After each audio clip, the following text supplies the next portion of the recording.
군사 법원에서 수사나 재판을 할 수 없는 사건이 3개가 정해졌죠. 예, 그렇습니다. 뭔지 알고 계세요?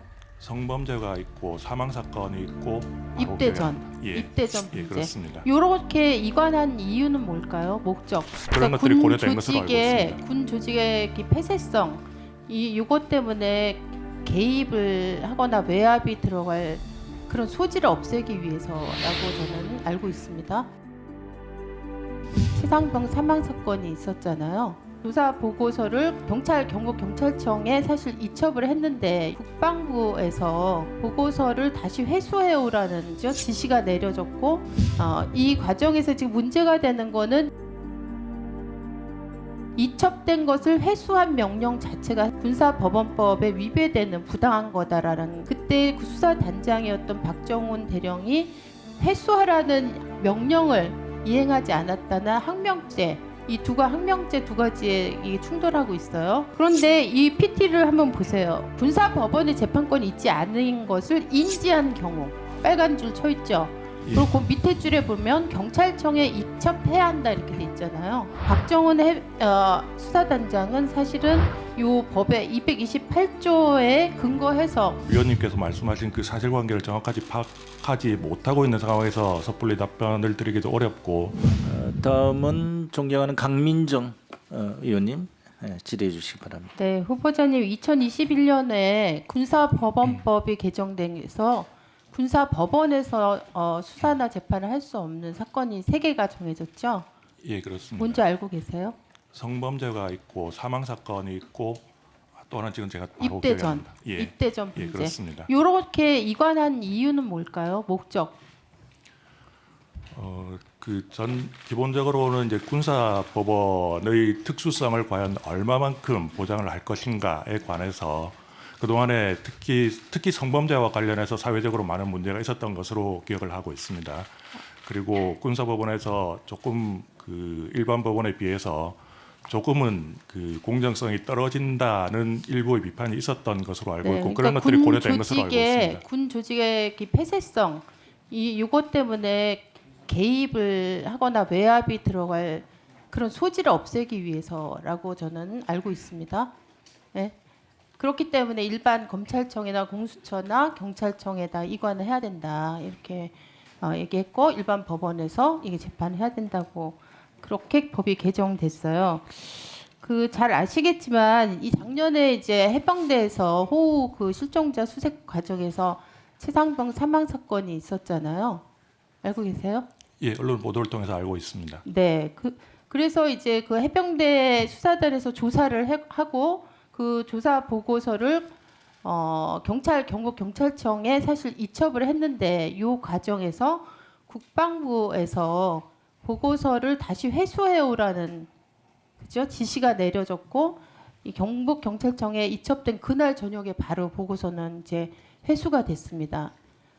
이 과정에서 지금 문제가 되는 거는 이첩된 것을 회수한 명령 자체가 사실은 군사법원법에 위배되는 부당한 거다라는 거 하나하고 주장 하나하고, 또 하나는 지금 그때 그 수사단장이었던 박정훈 대령이 회수하라는 명령을 이행하지 않았다는 항명죄, 항명죄 두 가지에 이게 충돌하고 있어요. 그리고 실제로 지금 박정훈 수사단장은 항명죄로 재판을 받고 있습니다. 알고 계십니까?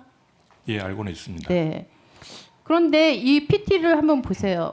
군사법원법 228조에 보면요, 그 군사법원의 재판권이 있지 않은 것을 인지한 경우 빨간 줄 쳐 있죠. 예. 그리고 그 밑에 줄에 보면 경찰청에 이첩해야 한다 이렇게 돼 있잖아요. 그렇죠? 예, 그렇습니다. 네, 여기에 국방부 장관이 개입할 여지는 없습니다. 그죠? 국방부 장관의 결재를 받아야 된다든가 이런 절차적인 과정이 없어요. 예, 법 규정상으로 그렇게 되어 있습니다. 네, 맞습니다. 그래서 박정훈 수사단장은 사실은 이 법의 228조에 근거해서 법을 정확하게 적법하게 이행한 겁니다. 근데 이 과정을 지금 이제 문제 삼아서 항명죄로 지금 재판을 받고 있는데, 문제는 뭐냐면 이게 항명죄가 성립이 되느냐 안 되느냐가 지금 논란이 되고 있어요. 항명죄는 어떤 때 성립된다고 생각하세요? 성립 조건. 제가 간단하게 여쭤보겠어요. 국회 입조처에서는 세 가지 조건을 충족해야 된다 이렇게 말했는데 하나는 뭐냐면 그 상관이 자기에게 부여된 명령 권한을 행사했는데 이걸 거부했을 때, 두 번째는 군사적인 상황과 관련됐을 때 그 명령이, 세 번째는 부당하지 않은 명령일 때, 이때 외에는 사실은 항명죄 성립하지 않는다고 얘기했습니다. 그러면 우리가 228조를 보면 지금 박정원 대령에게 적용되고 있는 항명죄는 사실 정확하게 그 재판 소송이나 수사나 재판 대상이 사실 되지 않는다고 보여집니다. 어떻게 생각하세요? 우선은 제가 위원님께서 말씀하신 그 사실관계를 정확하게 파악하지 못하고 있는 상황에서 섣불리 답변을 드리기도 어렵고, 재판이 진행 중인 사항에 관해서 네. 현재 후보자로서 말씀을 드릴 수는 없을 것 같습니다. 그 보고서 해수되고 나서 8명 혐의자가 6명이 빠지고 2명으로 줄었거든요.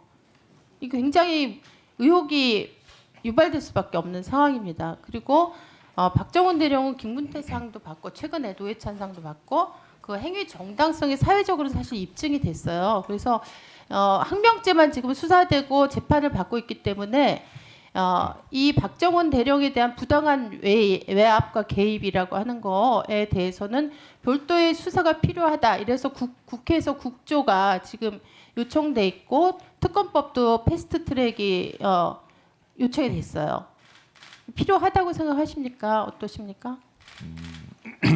제가 거기에 대해서 뭐 필요하다 않다는 말씀을 드리기는 어렵고, 아까도 말씀드린 것처럼 구체적인 사실관계를 파악하지 못하고 있는 상태에서 뭐 정치권에서 또는 외부 사회에서 그런 논의가 있다는 것 정도를 이해하고 아니, 있습니다. 군 사망 사건에 대한 수사와 재판에 관한 문제잖아요. 예, 그렇습니다. 들여다 보셔야 된다고 봅니다. 그다음에 아까 그 인사말 하실 때 어떻게 말씀하셨냐면 시대의 변화에 맞춰서 변해야 될 것에 대해서 정확하게 인지할 필요가 있다. 법관은 이런 말씀하셨고, 예. 어제 신숙규 후보는 긴스버그의 하루 날씨가 아니고 시대의 날씨를 읽어야 된다. 이런 이제 말씀도 하셨는데요.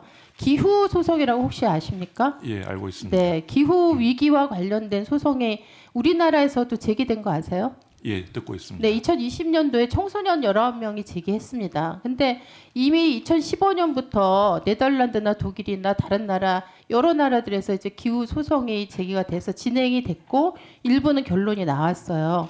근데 우리나라는 지금 아마 4월 달에 첫 심리가 열리는 걸로 알고 있는데, 사실은 기후 변화라고 하는 게 굉장히 커다란 시대 변화 중에 하나 아닙니까? 어떻게 생각하세요? 예, 맞습니다. 우리가 가장 신경을 써야 될 부분이라고 생각합니다. 네, 이거는 어떤 부분적인 변화가 아니고 시대 전체를 바꾸는 그런 변화라고 생각하는데, 저는 사법부에서 대법관 아마 되시면 이런 고민을 하셔야 된다고 생각하는데, 이런 시대적인 변화에 대해서 사법부는 어떤 준비를 해야 되냐, 이런 판결이 이제 계속 들어올 것이고, 여기에 대한 판결은 사회적 가이드 메시지를 주는 거고, 그렇죠? 어떤 변화가 준비가 필요한지 혹시 대답하실 수 있나요? 뭐 당장 구체적인 것을 말씀을 드리기보다는 지금 말씀하신 기후를 포함해서 여러 가지 사회적으로 변동하는 사항들, 또 변화하는 사항들에 대해서 미리 준비를 하고 또 외국의 입법례나 사례들도 살펴보고 하는 그런 전반적인 연구가 필요하다고 생각을 합니다.